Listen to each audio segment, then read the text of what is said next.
It's another wonderful Sunday. Happy Father's Day to everybody out there watching in boxing land. And you know what it is? We're here with our man Cedric. Cedric, how you Yes, doing? sir. Everything good? You enjoy the fights this weekend? Oh, yeah. So, yes, I didn't get to see all of them, but the ones that I did see were very entertaining from Rosado to Inoue to Dogbe and Lopez. Yeah, Oh, man, very entertaining you know what? fights. What a great weekend, man. Honestly, um, I was very very impressed with our man, man. Now you what Inui. I couldn't. Yeah. Is this guy? Is this guy the next Manny Pacquiao? You know. Let us pump the brakes just a little bit on that one. First of all, specifically about this fight, I something that I kind of a trend that I kind of want to start. I want to redefine the definition of a technical knockout. Um, I'm not even sure what the actual definition is, but ideally, it's when the referee steps in to stop the fight, or if the corner throws in the towel, right? Technical knockout. But Yes. Yes. my specific definition of a technical knockout is how the knockout was set up. For example, the way that Inoue set up those body shots, it wasn't just simply walking up and just throwing it. Like he set it up, pop, pop, pop, pop to the head first, and then sat down, Yes. on it. Yes. So that's what I mean by technical knockout. He technically broke him down Oh yeah. No. and landed those body shots. He played that game like a guy who's got 40, 50 fights under his belt, man. Yes, This yes. kid, this kid, you know what? Truly stands up to the name, the monster. Now, And my only thing when you said Pacquiao, so let's just pump the brakes a little bit, because and the only reason why I say that is because of specifically of the Donaire fight, which he won unanimous. yes, Um, However, he did get hit. All I'm saying is he didn't look like the monster against Donaire, which at that point, and it's going to be interesting talking about Rigondeaux later on, but I don't know. It was a couple of years ago that Rigondeaux schooled Donaire, like he schooled him. yes, Donaire barely touched him. He schooled him, and so years later, the monster, taking everybody out. And at that time, everyone was saying Donaire was done. He should retire. And this is years later, and the so-called monster, went the distance with him yeah. and was getting hit later on in the fights too. Now the thing is, he was putting it on him. Like there was certain points of that fight where referee could have looked a little bit closer at stopping it, but at the same time, Donaire was still landing punches on the monster too. So that's why, again, last night he looked like the monster. I'm just Yeah. saying, let's pump the brakes first. Let him let him work up a little bit more before we give him that title. People are calling it. People are saying it. It's already in the headlines. I'm just repeating it. I'm not saying that he's the next Pacquiao, but he could be possibly. Yes, But yes, if he's not that, he's definitely the first Nahiwa Inui. yes, And, yes. so there's going to be lots to see from this guy, man. Honestly, he's just crushing it. He's crushing it at division. He looks very unstoppable at this point at bantam. He's now 21-0 with 18 stoppages. So 18 stoppages. Like I said, it doesn't. At a certain point, when obviously, if you already come into the program with a strong amateur background, it's expected for your first 10, 12 fights to be finishing off before the distance.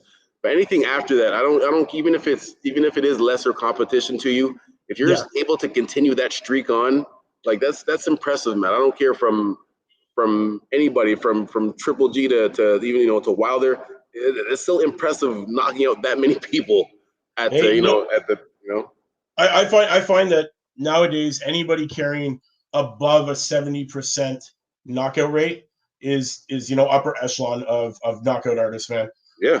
That's it's a big thing to achieve. He's sitting at about 85%, 86% knockout rate. The guy's only 28. What kills me though is that this guy's 118 pounds he fought at. He's 5'5", and the guy's got boulders for hands, and he's hitting like a heavyweight, man. Like, yeah, it's very rare that the little guys have that power. And I mean, I felt bad. I felt bad for his opponent, man. Like, honestly, did you see the welts? The welts. Desmarais, he had the welts on his back, on his side, in his front. Like, he was just getting dropped left and right with those body shots. And the monster, he's just got that. He's got that game, and he plays it perfect. He beats that body up, comes straight to the head. Yeah, the body shots even like they linger. The pain from those linger a little bit longer than the headshots. Obviously, nobody wants to get knocked out, but the body shots actually physically hurt more. Oh yeah, man. Oh yeah. Right? No, so they hurt deep.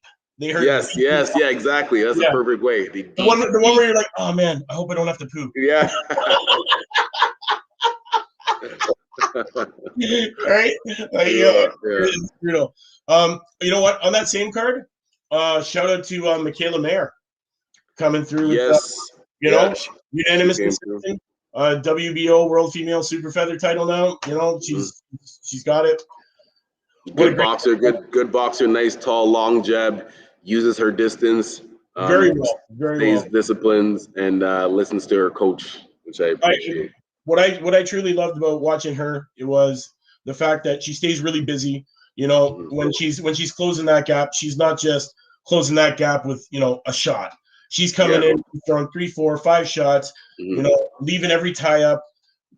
Throwing, and she's staying busy, and this is what's got her with her amazing record right now of, I guess it's 15-0 because she was 14-0 going into that. She's got a great record going for her. Yeah, I shout out to her for sure. Strong amateur background, and she's kept it into the pros. That was at what weight again? That was super feather. That would have been 120, 129, 130ish, in around there. Okay. Yeah, that was interesting. Also, we had a great Munguia. Our man Munguia came through with a nice stoppage in the 6th. All right, that was the one matchup that I missed. How was that? You know what? It was classic Munguia. The way he fights, man. 36-0. The guy is just, he overwhelms. And you know what? It was literally 6 rounds of the Munguia show. And this is 160 pounds, correct? Yes, it is 160. He weighed in last night at 159.5. So yeah, 160. And you know what? There's not. I like watching this guy, man. He's another guy that just he swarms. He swarms. He's aggressive. He controls that center of the ring perfectly. He plays those angles really well. He cuts you off, so you can't gain that upper hand. You can't play the angles on him because he just shuts it down. And you know what? His record speaks for it. He's undefeated. He's young too. That's the thing, right? Like, he's for mid-20s, right? Yeah, he's only 24 years old, right?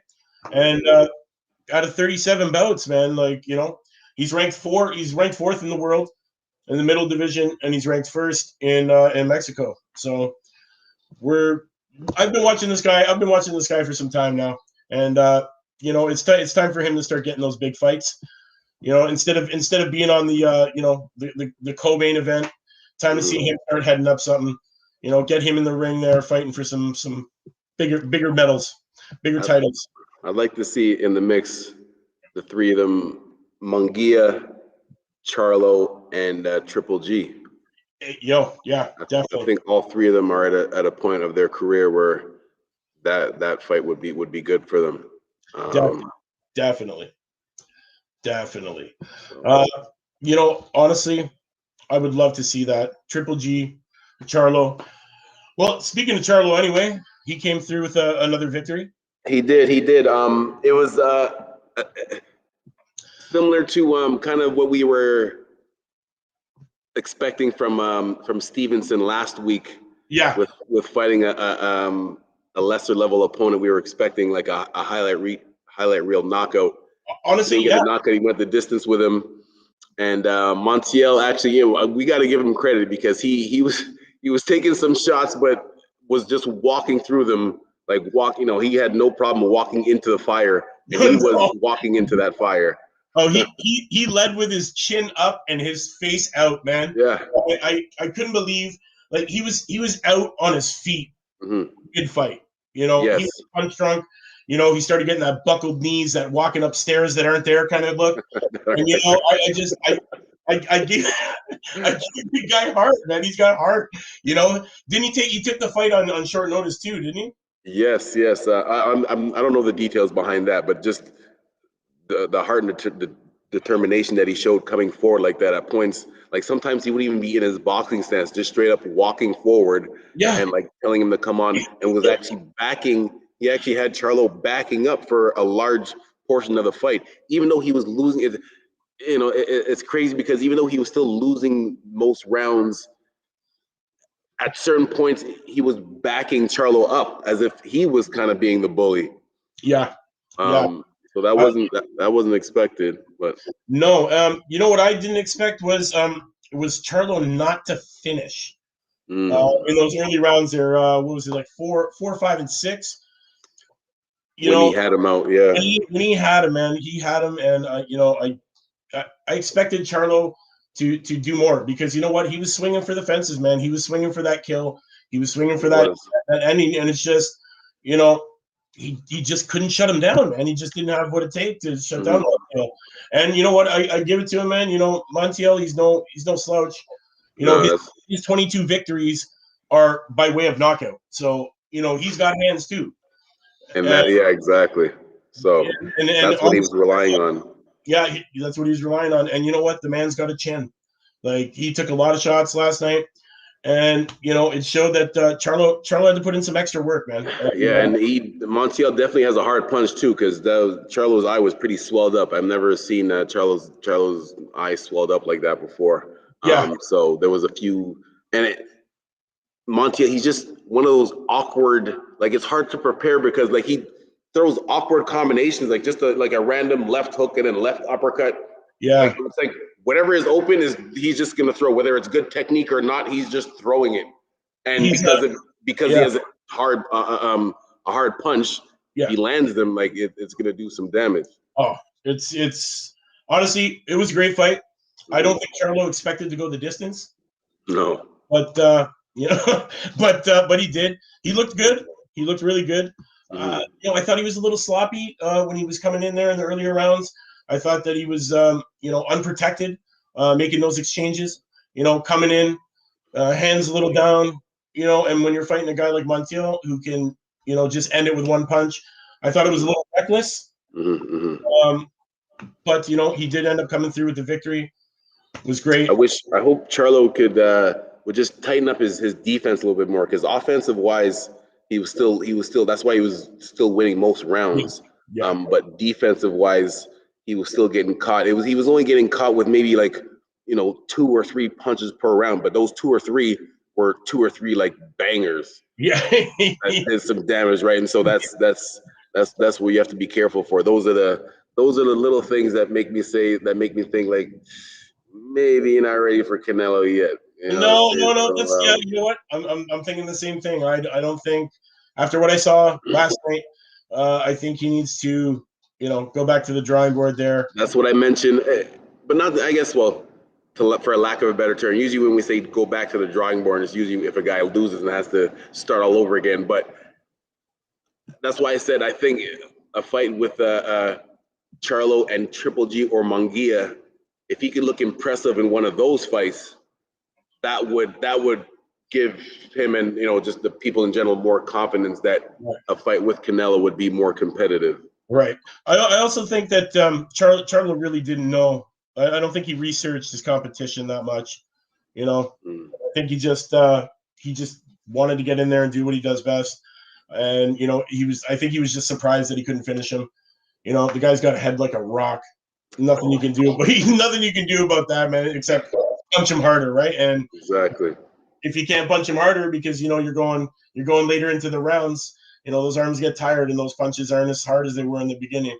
But yeah, I think he could have finished that pre-fifth. I honestly thought that pre-fifth round that should have been over. I feel that he should have come through and you know, put him away quick. But unfortunately, it didn't happen. Yeah, distance. We were hoping for it, but then again, we got to give credit to Montiel, because some guys just won't be put away. I don't know Montiel's background. I don't know if he's coming down in weight class or if he's been at that that weight the whole time. The reason why I bring that up is because sometimes, like if a guy is coming down in weight class, maybe your punch resistance will be a little bit more to be able to take those punches from that person that's either moving up or staying at that weight class. So maybe Right. that could be one of the reasons why he was able to take Charlo's punches, because that, Yeah. most other fighters, Charlo landing those shots like that, they definitely throw it down. There was one shot there where I honestly thought that I thought he was going down, man, and it surprised the hell out of me that he was able to do it. You said a term before I've never heard before. I'm gonna start saying it. The look like walking upstairs, but there's no stairs. yeah, walking up that imaginary flight of stairs, man. Them knees buckle. Yes. Oh man. Oh, what you know what? Great events, man. It was great shows put on last night. Honestly, the Isaac Cruz Gonzalez, man, Pitbull. I want to talk about this fight against Francisco Vargas in the light division. You're gonna have to take this one over because there was Game 7 going on at the same time, so I have to watch that one. So go ahead. Honestly, I just want to talk about the cut, the nasty cut that Francisco Vargas received. It was a headbutt. Cruz likes to lead with his head as he does, and he's just a volume puncher. He throws as many power shots as he can, and he was crushing it last night with his power shots, beating up that body. And oh man, he came in, led with the head, connected in the eyebrow, and that thing just split like raw ground beef. And yeah, that's wow. Your descriptions are very. Oh, it was gross, man. It was like literally like a finger gap. Dangling. Now, here's the thing. You see, I didn't see the fight, but I can speak on cuts. See that you just have to be careful where the cut is, because that's kind of a dangerous spot. Right above the eyes, because the blood could go dripping into the eye. Usually, most times, a referee would stop it if it was in that area. But you said the ref didn't stop it. You said you looked at the clock. Stop it, man. He looked at the clock and he's like, you know what? Just 30 seconds. Who gives a shit? Just get him in there. And honestly, man, guys watching around the world, man, go out, watch the highlights of this fight. Watch this hamburger floating around in the guy's eyeball. It's gross. Floating around, he said. But it's honestly it's one of the funniest things I saw last night, man. And apparently, Vargas had recently had surgery to fix some scar tissue issues around the eyes. So. Oh yeah, and then that's makes it even worse because it's scar tissue.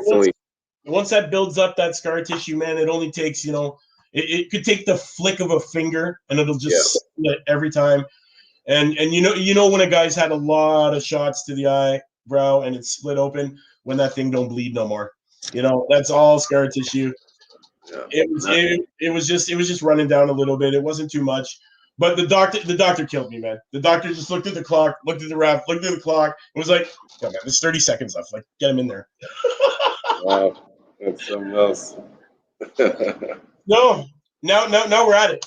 Now we're at it. We're at our winner. We're at our winner. What we're picking for our knuckle up knockout of the week. Oh yes. It was knockout of the year. I'm not even saying the other week. In contention right now for knockout of the year. I'm going to put that right up there with the F.A. Ajaba a couple months ago. I'll put it up there with the Birchlet fight. Valdez. Yeah, that's what you're talking about. Yes. Oh, yes. I forgot about that. Right? Yes. There's a few knockouts. Right? There's the F.A. Ajaba. He was Povetkin and the Povetkin and Dylan White knockout, was that 2021? No, that was the previous year, I believe. Okay. Yeah, the disgusting one. The shot around the world. Yeah. But honestly, Gabriel Rosado, like wow. Again, we got to give the background behind it too, because Again, I'm not sure what the odds are, but I know for sure that Gabe Rosado was an underdog. He was coming in. This was supposed to be a stepping stone fight for Melnecki. Oh, Bektimir Melikuzov. Wow, I apologize. It's Say it one more time. Bektimir Melikuzov. Melikuzov. Yeah, This was supposed to. He was 7-0 going into that. 7-0. Like once you have a single digit amount of fights, and they're putting you in there with someone with 40 fights who's been in there with the best in the world multiple times over. This was supposed to be a showcase fight. Like they were trying to fast track him, kind of like a Lomachenko fast track. Yes, right. Yes, that's exactly what they've been doing with this guy since I've been watching him for the last almost year. And they're fast tracking this guy. They've been putting him in front of really nobody's up until last night. Mm-hmm. And he was fighting him like that too. He dropped him in the first round, and this is where Gabe Rosado's experience came through. And just to make it clear, that punch that he landed was not a lucky punch. That was perfectly placed, precision. He didn't just close his eyes and throw it. No. The way I'm sure if his first name or last name is easier to pronounce, but Melikuzov. Melikuzov. The way he was coming forward and just coming after Rosado, like his body language, if you can read his body language, he was basically saying, I am not afraid of anything you have to offer, and I'm just going to walk you down and I'm going to take your head off is what I'm going to do. And that's exactly what he looked like in the first round, just coming after him, boom, boom. And then in that last part, if you look at it, he literally came forward and just, I don't know what punch he was going to throw, but Gabe just stood there right in the pocket, eyes open, right down the middle, right on the chin, and just like a light switch. Good night. Oh yeah. Good night. And when you fall face first, when someone falls face first, don't like. Yo, when somebody falls face first, the lights were turned out with that punch. Exactly. Like, exactly. You still think you're standing on your feet, man. When you wake up, you're like, what the hell am I doing down here? Yes. Right? You get that ring in the ears, you get the stars in the eyes, and you're like, shit, man, I gotta go to the fight tonight. Yeah. A lot of times, like before that happens, if you read the lips, you can read lips and hear them. They look at the corner and be like, right? You can read the lips and then they're asking what happened. So again, that was beautiful because, again, to break it down technically how he landed it, the punch that was thrown was he looked like he was throwing a wide hook, not even setting up with a jab. Like he literally just charged forward at him. Yeah. Right. I think maybe if he just would have hesitated or threw a quick jab first, just to hesitate, and then came forward. But again, he dropped him in the first round. He's been doing this his whole pro career, so he had absolutely nothing in his mind, nothing to worry about. Yeah. Until he woke up. You know what? He just I guess he just let up a little too much and got cocky and got caught. Mm-hmm. And honestly, he got caught. Got caught, man. Like, he don't, like, if those ropes weren't there, man, he might have slid right out onto the floor. Yes. Like. Yeah. Yeah, man. Honestly, what a great fight.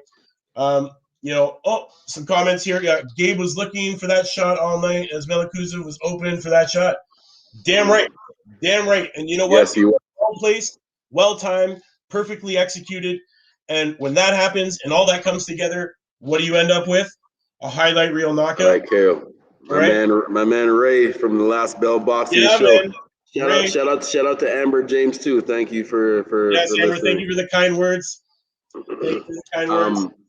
But again, Gabe, he definitely was looking for that shot, and that comes with experience, because if Melikuzov, if he would have fought someone else that was in single digit amount of pro fights, after dropping them in that first round, most people mentally they would have been out of there already. Like, this guy he's already has my number. I'm just gonna take one more punch and then pack it in. But Rosado, again, he showed that experience, and he's tried to do that in other fights, but he just couldn't pull it off. This time, he was actually able to pull it off. So I'm happy for him. Not just in the ring. Remember, this financially, this is big for him too. If he would have lost this fight, nobody would have thought anything else. I mean, probably people wouldn't just told him. People just told him to just retire. Now I don't know. I'm assuming he got at least 6 figures for this. Now he's gonna get, you know. Yeah, he had to. He had to. This is a big fight for him. You know, it was it was a co-main event. Mm-hmm. Honestly, what a great match, man. And honestly, Melikuzev, I've been following this kid. You know, up until last night, he's only been the distance once. That was a unanimous decision. It went 10 rounds, and that was back in December of 2019, and he fought Vaughn Alexander, and that went the distance. And Vaughn Alexander was 15-3-0. Okay, and, you know, we're talking. This was his 4th fight, and you know, it was for the vacant WBA Continental America Super title. After that, you know, he fought Oscar Cortez, Alan Campa, and Morgan Fitch. And then last night, Rosado. And, you know, Rosado was really – I think what they did is they expected him to not walk through Rosado. They expected him to learn and grow and use that as, you know, to better himself. Because he's been fighting nobodies, you know, like I think a bunch of guys here, you know, they're all – you still have to, like, you still want to finish the opponent, but like in a disciplined way, as a, you know, as opposed to just coming forward with reckless abandon. Right. Right. That's what he did. Come through with reckless abandon. So came through with reckless abandon and got walked. Yeah, he literally walked into it, and because that kind of made it worse. Oh, Gabriel Rosado, not only did he line it up perfectly, but the force of coming forward into it, just that impact of that was just. Honestly, you don't even really get to see the shot until you watch the slow-mo replay. It's almost that quick. Like you see it connect, but you don't really get to see the devastation of the actual shot connecting with that shoulder. Yes. Like when you slow it down, you see it from the other angle, and you see that shimmer that goes down the spine and the back of the neck. You know that dirty shake. This guy's done. You know. Melikuzev does not have educated aggression. No, true. He's young. He's young still. You know.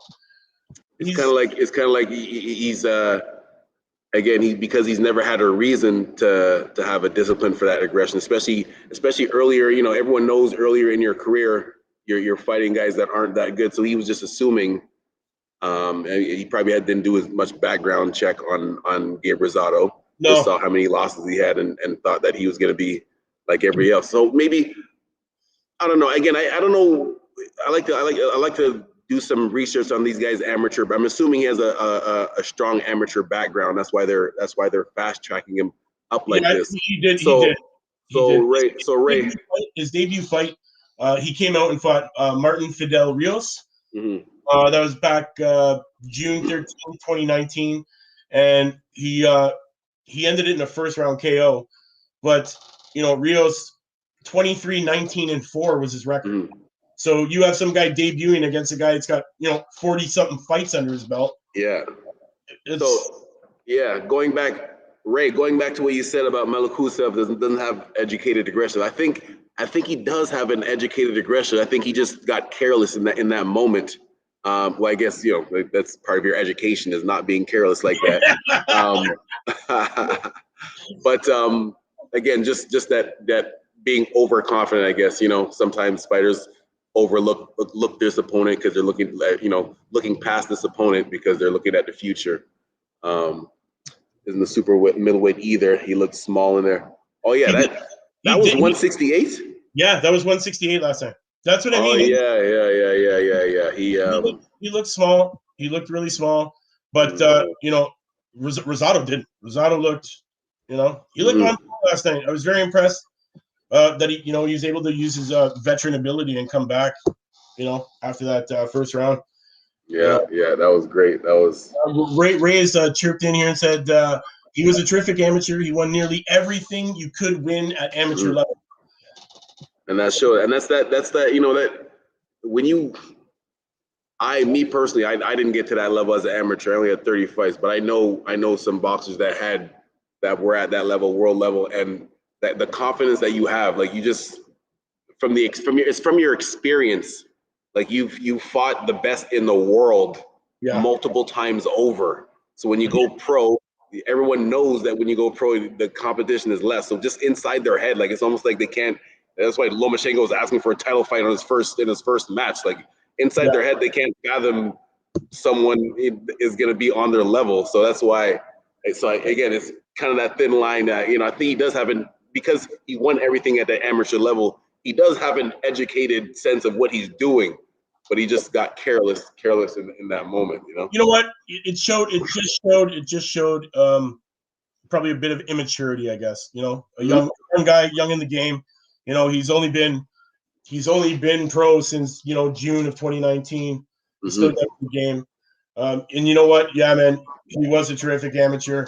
His record speaks for itself. Youth Olympic gold, Asian championships, double golds. Like he's done it all, man. He's done it all. That's the highest level of your sport, man. Yeah. Silver at Rio, the Olympic Games. World Amateur Championships, silver and bronze. Like he's highly decorated. And yeah, they were fast tracking this guy for sure. For sure, they were. They had to. Look, he debuted against a guy who's got 40 fights under his belt. Like they were fast tracking him for sure. But definitely, Rosado. One thing that I didn't realize, but maybe Ray brought it up to my attention. He does look kind of small for 168. Yeah, man. Yeah, he did look small last night for 168. That is so. If you're gonna be fighting guys that are taller and naturally bigger than you, you better tighten up that defense. Yeah, definitely. Because he's only 5'9.5", and he's got a 70.5-inch reach. Okay. Yeah. So, he's not super tall. He's not super short. But yeah, he did look a little smaller than I've seen him in the past. So, because I could just imagine David Benavidez just towering over him. Right? Yeah. That's that would be an event, man. Honestly, David Benavidez, can't wait to see this guy back in the ring again, man. Well, he's my favorite right now for sure. For sure. So, on that note, Cedric. Yes, sir. Another knuckle up knockout of the week. We give it to Gabriel Rosado with that earth-shattering knockout that is now in contention for the knockout of the year. And honestly, it's a tough contender because there's a lot of good knockouts there, and we still have a lot of time to go. Hey man, I think for me that one and the Valdez one, we were just talking about watching this one from different angles. Yeah, that Valdez one. There's one on Instagram. Someone has an angle from right in the ring, and the noise, the sound that it makes. Oh my! If there's like a beautiful knockout sound, like that it's that deep clap. It's that deep clap. And that clap, that deep clap that you hear is the shock going through the body to the feet into the ring. Into the ring. That's a thud, man. That's exactly what it is. Yeah. But yeah, honestly, we can't forget, man. Anderson Silva coming through with the win. Oh my goodness. That was coming through with the victory. Majority, I believe it was majority decision. Went the distance. He won every round, man. He literally won every round. It was pretty awesome to watch. He's 46 years old, I think, at this point. And it was two MMA guys, now boxing, but it was fun to watch. It was Chavez Jr. he fought, correct? Yeah, man. You see, now the MMA guys got one back at us for that one. Yeah, they did, man. We got this MMA guys coming in here now. We've had them lose. We've had them lose to YouTubers, and Silva came in and just did what he did best. But Silva does have the hands. We do know that. Highly decorated. Yeah. But I don't know. Chavez, he's Yeah. I don't want to wait. We don't. Let's finish our show on a positive note. I just had to give it an honorable mention, man. I had to. All right. On that note, Gabriel Rosado, Knuckle Up Knockout of the Week. Knuckle Up fans, thanks for tuning in. Cedric, Thank you for joining. Yes, And fight fans, we'll be here next week for another wonderful episode of our Knockout of the Week. Ray, thanks for tuning in. Amber, thanks for chiming in. Fans watching around the world, we'll see you next week. Tune in tomorrow for my wonderful Monday show, 4:00. Mm-hmm. And yeah, man, we'll just keep busy doing what we do, and all these people are going to tune in and watch us. Exactly. Wonderful fights. Subscribe and like and share. That's it, man. Yep, jab that like, hook, subscribe, and knock us out those comments. Mm-hmm. It's your boy Mike Orr for Cedric Benn. All right. We'll see you next week, guys.